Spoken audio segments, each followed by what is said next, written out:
هضرنا ديال تكلمنا على الدور هذا ديال الحساب الاداري اللي ما تمتش. شنو اللي يمكن لك تقول لنا عليه؟ بسم الله الرحمن الرحيم. في البدايه تحيه للاعلام في الحقيقه اللي كيلعب واحد الدور اساسي في ايصال الصوت سواء ديال المواطن سواء الناس ديال اللي اليوم في التسيير. في الحقيقه بالنسبه للحساب الاداري لان دابا دازت هذه السنه الثالثه وبالنسبه دورة الحساب ديال المجلس الاداري في الحقيقه دوزنا الدوره الاولى ديال الحساب الاداري، دوزنا سنه ثانيه ديال الحساب الاداري، حاولنا باش نلموا الموضوع ونكونوا اكثر تعاطفا مع العمل ديال الجماعي ديال المجلس. ولكن كاين شي حوايج اللي بقات كتظهرنا مؤخرا ما عرفناش علاش. حنا ملي عملنا القضيه ديال التحالف جا مبني على ان كلشي مثل الالوان الحزبيه وكيباسيوش هذه المسائل ثلاثه. حنا كمجلس المدينه حنا كنعبروا على الصوت ديال المواطن وكندافعوا على الحقوق ديال المواطن ونخدموا المواطن. في حين هذه المسائل ما لمسناهاش داخل المجلس. كاينه واحد المجموعه ديال الحوايج اللي هي داخل المجلس حنا كاعضاء ما عارفينهاش. كيف تينا عضو محاسب من طرف المواطن على برا، ولكن ملي كتدخل للمجلس ما عرفت حتى شي حاجه. كون كناش حنايا كاعضاء شويه فينا الشغب وفينا شويه ديال الغيره على هذه المدينه اللي نمشيو نقبوا على المعلومه. ما عندناش المعلومه. صور الصفقات كدوز حنا لا علم لنا، شي مسائل كدوز لا علم لنا. اذا كيفاش كتدور ان انت غادي تقدم شي خدمه للمواطن وانت في وسط المجلس غير بحال مونيكو؟ كيفاش غادي تعمل الدور ديالك؟ كيفاش غادي تصور توصل الصوت ديال الخدمات لهذا المواطن وانت حتى المعلومه غايبه عندك؟ صور مثلا نعطيك مثال الصفقات. صور الصفقات حنا ما كنعرفوهمش حتى كنجيو للدوره وعاد كنبداو نشوفوا الحسابات ولا طفلنا. انا ماشي عضوه ديال اللجنه الماليه ولكن كنطفل كنحضر لان خصني نعرف من حقي نعرف باش نوصل الصوت ديالي للمواطن.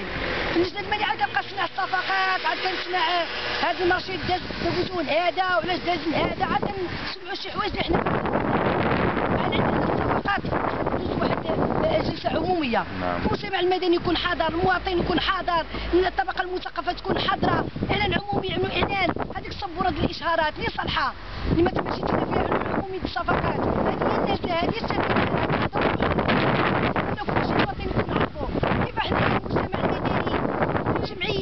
المسائل ديالهم كامله معروفه وكمجلس المدينه المسائل ديالهم غامضه. هذه من ناحيه اخرى.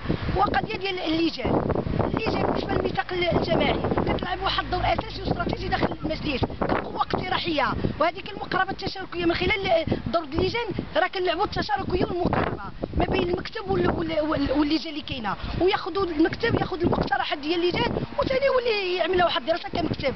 ولكن ماشي يهمشها وهو كيقول لك الرئيس ان اللجنه هذيك اقتراح بغيت نعمل به وهذاك ما بغيتش نعمل به ما نعملش به. اذا شنو هذا تهميش.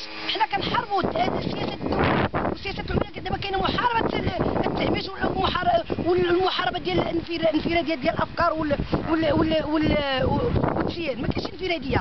ومع الاسف الشديد ان كتلقاو في الميثاق الجماعي كاينه ثغره اللي كيدخلوا منها ان كاينه الانفراديه في اتخاذ القرارات.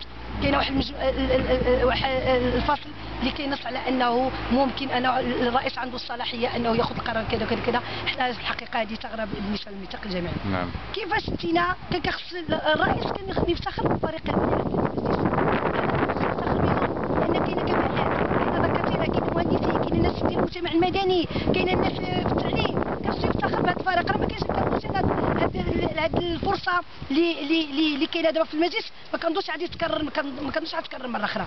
علاش؟ لان كاينه كفاءات وكاينه ناس غيوروا على هذه المدينه، ولكن مع الاسف انه ما كتعطالهمش ما عندهمش الصلاحيه انه باش ياخذوا القرار او لا ياخذوا القرار التشاركي. مثلا الاجتماع ديال اللجان، اجتماع اللجان خصو يعمل بها ماشي يمنع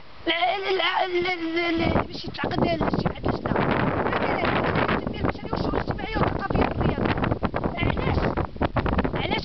اللجنه ملي كتقترح مواضيع باش انها تناقشها في اللجنه ديالها وتخرج بواحد الاقتراح اللي تقدموا للمكتب كيتمنع بانها تعمل هذا الاجتماع.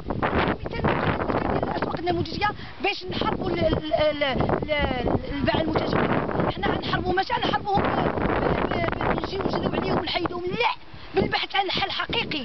حل حقيقي هو ان البحث عن الناس كيفاش غادي نعيش لقمه العيش. لقمه العيش ما يمكنش انا نجيو نهضر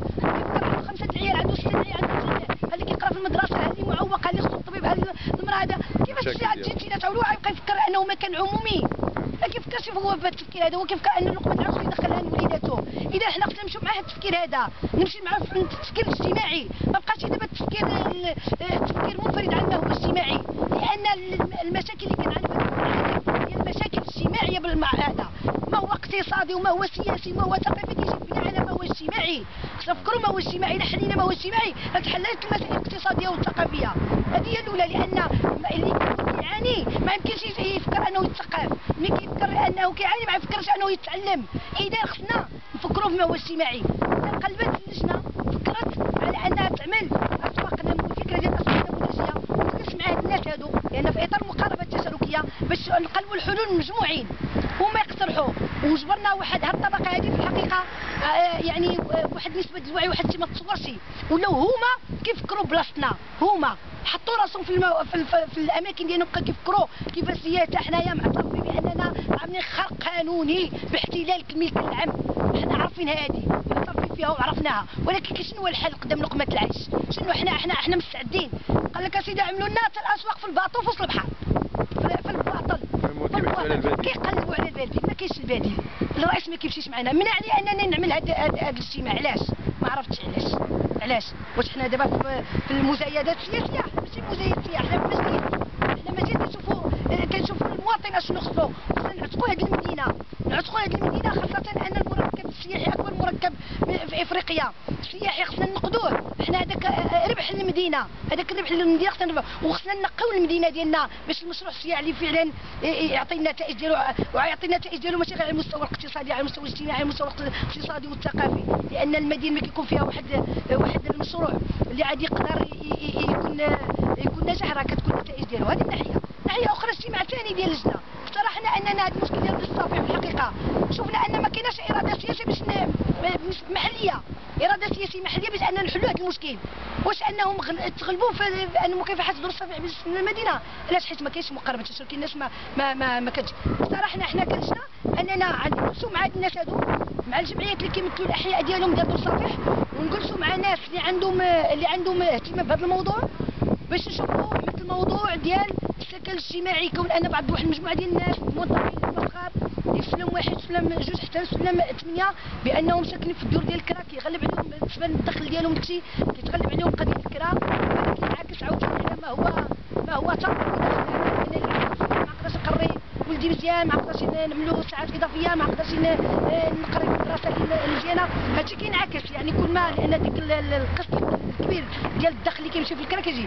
فكرنا اننا نفكروا في هذه الفئه هذه، فهمتيني، ونشوفوا السكن الاجتماعي ونجمعوا المسؤولين، لا اسكان ولا عماله ولا عمران ولا بلديه ولا الناس المهتمين بالشركه، ونجلس معاهم باش نحلوا المشكل. كذلك قضيه الاكراهات ديال تنفيذ المشروع ديال عقده المدينه ديال مكافحه دور الصفيح، كذلك يعني رفض.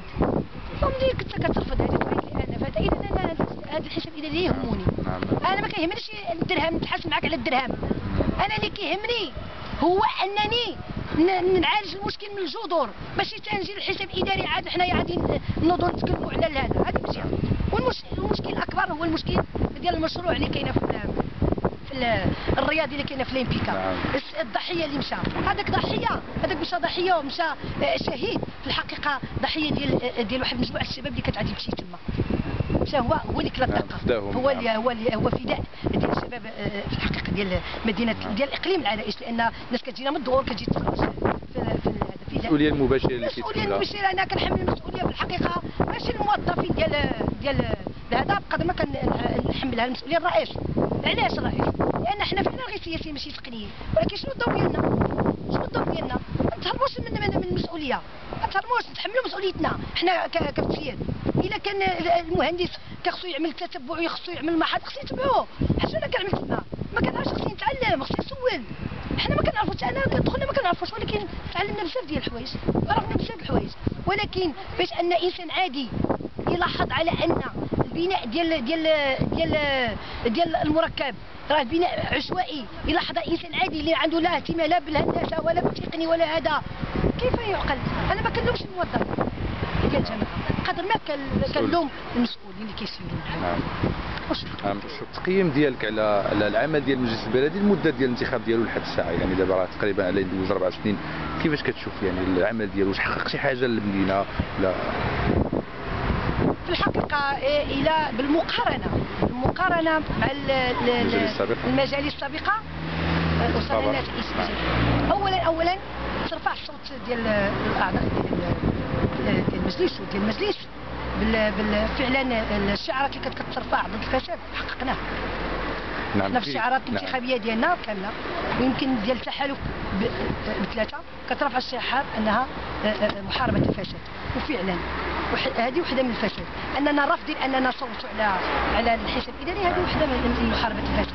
وحنا كنحسبوا راسنا حنا في وسط المجلس ماشي تناقض، حيت كاين شي واحد يعرفوا التناقض قال لك كيفاش البارح تبقى هذوك الفساد، حنا كنحاربوه، احنا في وسط السير وحنا كنحاربوا الفساد، كنحاربوا الفساد منا حنايا، منا حنا كنحاربوا الفساد، فهمتيني؟ ولكن نتائج ايجابيه جدا بالمقارنه مع المجالس الاخرى كاينه نتائج ايجابيه، وان كنا حنا غير راضيين بالنسبه كيفاش زعما هاد النتائج الايجابيه مثلا فاش كتجلى بالضبط؟ لان المواطن الدرجه الاولى كيخصو يلمسها على ارض الواقع في الميدان. حنا مازال كنتخبطوا في العرايش مثلا، في الملف ديال الازبال، في الملفات عديده مازال كنتخبطوا فيها. انا نعطيك المثال. نعطيك اول حاجه اللي كانت من الايجابيات ديال المجلس هو تصميم التهيئه اللي ما كان عمره ما كانوا عاد يحلموا به. اولا قدرنا نردوا ديك التهيئه، كانت واحد الجدار وقائي قدام المافيا العقار، فهمتيني؟ هذا مافيا اللي تربات في المجالس السابقه، فهمتيني؟ كانت واحد كارثه 7 طبقات تنميه، واخا الارض ديالها ماشي 7 ديال الطبقات، واخا العرايش ماشي الارض ديالها كامله ما كتعطيش فهمتي، كانت الفوضى. الحمد لله قدرنا نحققوا تصميم التهيئه، قدرنا نحققوا هذه النتائج هذه من ناحيه ديال اننا نحصروا العلو ديال هذه من ناحيه. ثانيا المدينه عمرها ما عرفت تصميم التهيئه، هاد تصميم التهيئه ما عمرنا ما كنا كنعرفوا حتى حنا انا بعدا كنهضر على راسي، ما عمري سمعت شي حاجه سميتها تصميم التهيئه، لكن يدخل المجلس عرف تصميم التهيئه وقدرت نوريه للمواطن. المواطن عمره ما كيعرف شي حاجه سميتها تصميم التهيئه او شنو هاد تصميم التهيئه. اعراف المواطن والجلسات اللي عمل المجلس في الحقيقه على هاد تصميم التهيئه، لان كان فيها حضر مجتمع مدني، كانوا حاضرين فيها واحد المجموعه ديال المواطنين اللي عرفوا كيفاش خدا المسار ديال وصلنا للنتائج ديال تصميم التهيئه. هذه من ناحيه. قضيه الازبال ما سكتناش عليها، ما سكتناش. حنا اللجنه ديال التعمير والبيئه اللي كان كيترأسها سابقا سميتو دكتور سنان، الحقيقه لعب واحد الدور كبير في هذه القضيه ديال تصميم التهيئه. اللجنه ضد الاقتراح ديالها ضدته وكان جات المرحله الثانيه ديال القضيه ديال الشركه مشكل علاش؟ المشكل هو اننا حنا اولا ملي دخلنا جبرنا المجلس عامل سميتو الاتفاقيه ديالو مع الشركه، ومع الاسف ماشي المجلس. هذا هو المشكل. كاينه سميتو شي مجموعه جماعات، مجموعه بيئه نعم. هي الوسيط ما بين المجلس وما بين الشركه. نعم. وحنا هذه حيثيات ديال الملف هذا بالنسبه للمواطن، هو عنده واحد المتدخل مباشر، واحد المنتخب مباشر اللي هو المجلس البلدي، يعني كيحمل مسؤوليه المجلس البلدي، يعني ما مستعدش انه يدخل في متاهات وتفسيرات، وهذا هو عنده شي غالس ديالو. هذا هو الاشكاليه اللي كاينه، يعني المواطن في الدرجه الاولى كيبحث على الحل في الاقرب الاجال، وهذا اللي ما تفتاش. لا راه كانت في الاجتماع السابق ديال الدوره راه كان نقاش على النقطه هذه بالذات، واننا لحسن الحظ ان حنا ملي دخلنا ما جبرناش دفتر التحملات. قدرنا مؤخرا حنا كنا دفتر التحملات وعملنا بروتوكول جديد مع هذا. حنا عاد شوفوا النتائج ديالو دابا. هي دفتر التحمل كتبقى هي نيت اللي كانت سابقا. هي نيت. نعم. شكرا نادية.